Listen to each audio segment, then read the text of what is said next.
Hi, it's Tomas Stanislavski here from the Thought Dynamics leadership team, and I'm sitting here with Kerryn Gamble, the chair for Thought Dynamics. How are you? I'm excellent. Thanks for asking, Tomas. Fantastic. So we're talking about the upcoming summit in June this year, and we're wanting to talk to you, Kerryn, about some of the themes that have been speaking about, that we're going to talk about, some of the speakers are going to touch on. So the flavour of the summit is the 21st century leader. And I'd love to ask you, so there's a movement for businesses out there to connect with their meaning and have purpose. Why would that be important? The marketplace has changed. It's no longer transactional based selling. Now it's more about, tell me who you are, show me what you stand for, and I'll decide whether I want to do business with you. So clearly communicating who you are as a business and what you stand for is fundamental to standing out in the marketplace and being perceived as a business and organisation that people would like to interact with. Okay, sounds fantastic. So for businesses wanting to gain an edge over their competitors and considering connecting with their meaning, what would be the difference between a business that has connected and one that hasn't connected with their meaning? The difference is businesses who haven't connected or haven't identified their meaning and communicated that is that they're using a transactional based selling model. So whether it's products or services, it's this is what we offer, this is how much it is. And they may very well deliver a great product or service. The difference is in the experience for the client or the customer, the end user.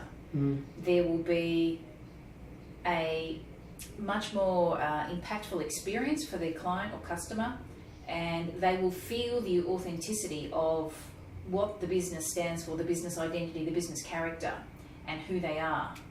And so that will come through all of those customer touch point experiences to create an experience where, and I'm not sure if you've experienced this, but I have, where you've purchased something in, and it might be, I can't quite put my finger on it, but I just love going back to this place. I love, if it's a hotel, I love staying there. Now, there might be a comparable place where the rooms are comparable. Yeah. But it's the service, it's the way they treat you, it's the little attention to detail things that make the overall experience one that's memorable and that you really enjoy. Fantastic. So that's kind of, you're sounding like it's the business culture that they're creating, and that's what people are connecting with. Yes, very much so. So you're saying that creating a culture within your business is integral to that experience? Creating a culture that's authentic. Every business has a culture, whether they actively address that or not. And that is primarily driven by the business leader and their values and their beliefs and what's important to them, because that impacts on their decision making, where they spend their money, and do they spend it on team training, or are they cutting corners and cutting costs? It creates an environment where you'll feel what's important and what that person believes in. I love it.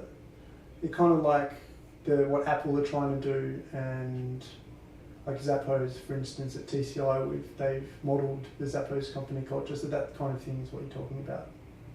Yes, it's having that clearly articulated, this is us, this is our identity, this is what's important to us, bringing that to life in every area of the business, but particularly the customer touch points, because that's what creates the experience. Even more than that, having standards around that are maintained. It's one thing to have standards. If they're not maintained and reinforced, that's when you get unwritten ground rules. Okay. This is what we say, but this is what we do. Yep, sure. And people know that, but customers are not silly. They of course they can. Yeah, absolutely. Fantastic. So for someone who's wanting to create a purposeful business, how can a purpose-driven business stand out in a marketplace? By clearly identifying what it is they stand for and what's important to them, communicating that often and frequently, creating standards around that, reinforcing the standards. That's it in a nutshell. Okay, fantastic. We'll explore that further in the session. Okay, thank you. And In your session, you're explaining or going through the critical alignment model and how businesses can maximise that for their biggest potential. Can you give us a little bit of a sneak peek into that? I'll give you a little sneak peek. Thank you.